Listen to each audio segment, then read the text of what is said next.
file nila yung mga kontra. O kaya yan, nakakulong na yun ang kontra. Yung mga may kaso na nagbaliktaran, siyempre, hindi nila ibang file. Papahabain nila. Yun lang po yun. Naliwanag ni Ombudsman Boying Remulla kung bakit hindi agad na isasampa yung mga kaso laban sa ilang kilalang personalidad na nadadawit sa flood control scandal. Ayon kay Remulla, hindi maaaring madaliin ang proseso hanggat hindi kumpleto yung ebidensyang kailangan upang mapanindigan ng ombudsman ang mga kasong ihahain sa korte. Alamin natin sa ulat ni Margot Gonzalez. Nasa fact-finding stage pa lamang umano ang Office of the Ombudsman sa mga aligasyon laban kina Senador Chis Escudero at Senador Joel Villanueva kaugnay ng flood control scandal. Patuloy pa ang pangangalap ng ebidensya ng tanggapan upang matukoy kung may sapat na batayan para isulong ang mareklamo laban sa dalawang senador. Samantala, nasa preliminary investigation na ang reklamo laban kay dating House Speaker Martin Romualdez.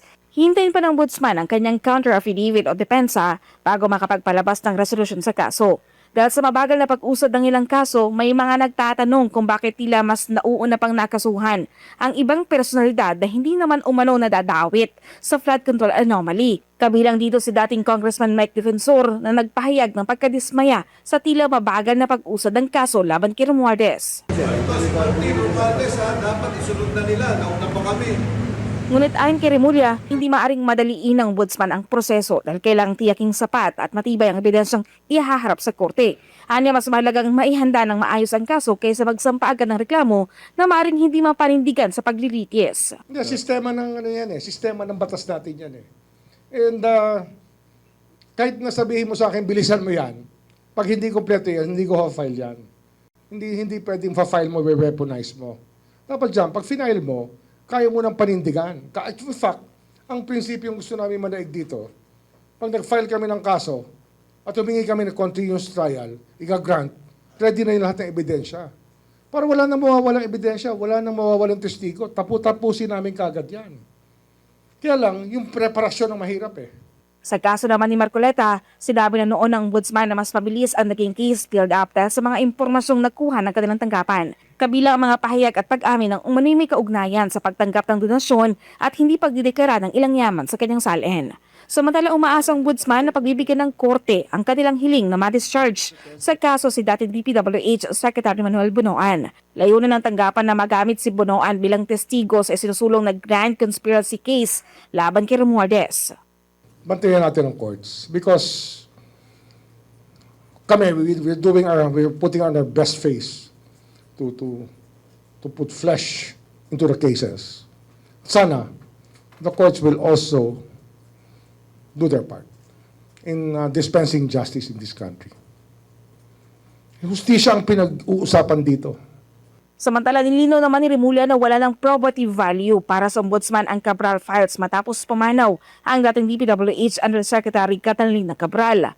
Gayunman, maaari pa rin umano itong magamit bilang bahagi ng narrative o background sa pagbuo ng kaso, ngunit hindi bilang pangunahing ebidensya na maaring patunayan sa korte. Ang problema kasi, it has no probative value that the person now is dead. So, who will testify as to the files?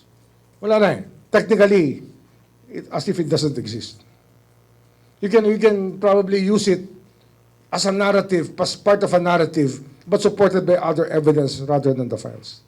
Bukod sa flood control cases, tututukan din ng ombudsman ang magiging 2027 proposed budget ng Pangulo. Humingi na ang tanggapan sa Department of Budget and Management o DBM ng kopya ng President's proposed budget upang masubaybayan ang anumang pagbabago sa proseso ng budget deliberations.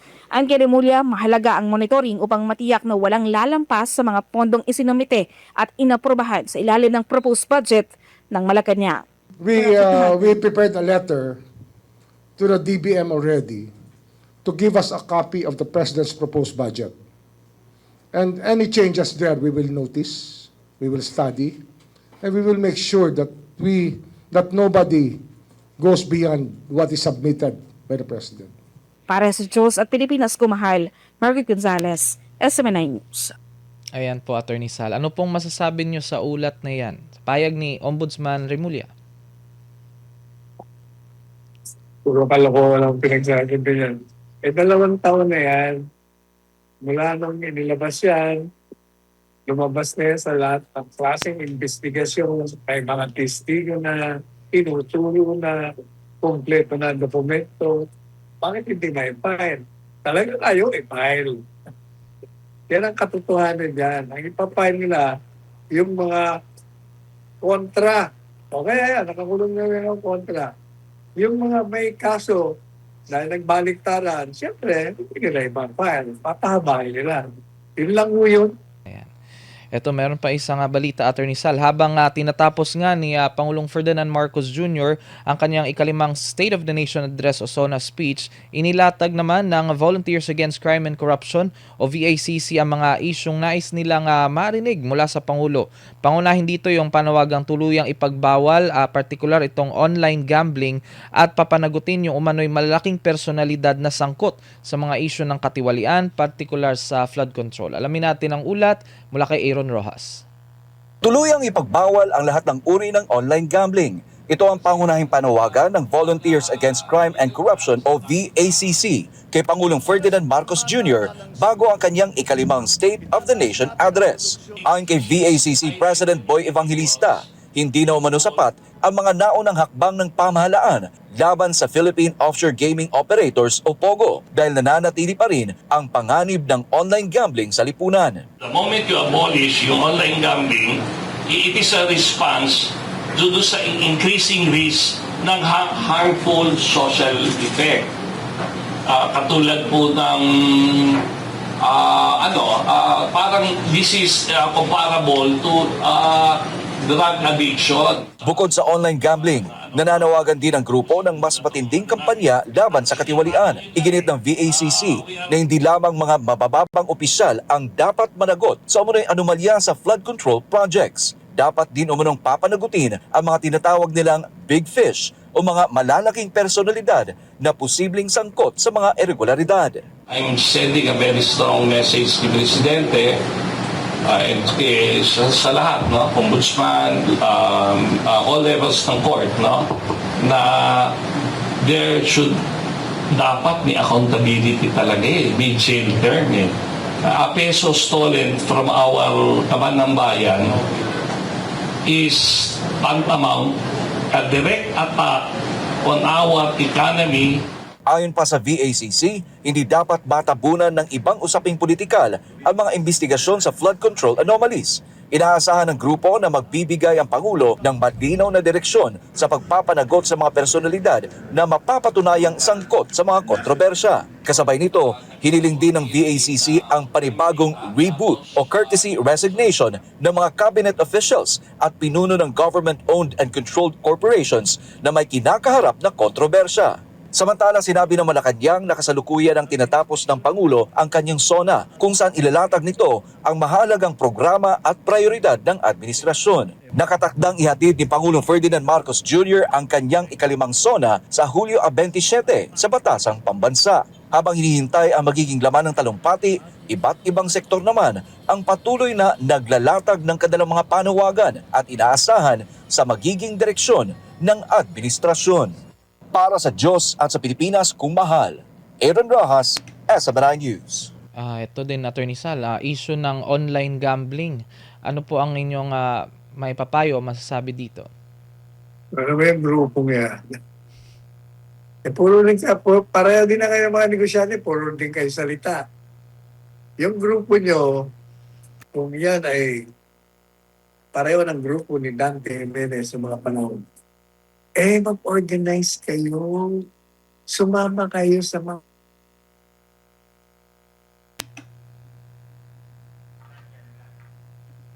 rally ng grupo. Pati sa dilaw sa mga kasi ang pinag-uusapan dito, ang mamamayan ang apektado ng mali, iligal na pamamaraan ng pamamahala ng pangkasalukuyang administrasyon. Kung yan ang common na reklamo, dapat tayong lahat magkaisa, tumayo tayo sa mapayapa, gamitin natin ang mga garantiya na tinatakdan ng saligang batas. Tinatawag na right to peaceable assembly, mapayapang pagtaraos ng mga mapayapang pagpapahayag ng mga damdamin laban sa mga proyekto, programa na hindi naman nakakatulong ang pagpapahayag ng ating pagkadisgusto sa ginagawang pagnakaw ng pera ng bayan. Hindi ko pwede yung puro tayo press release.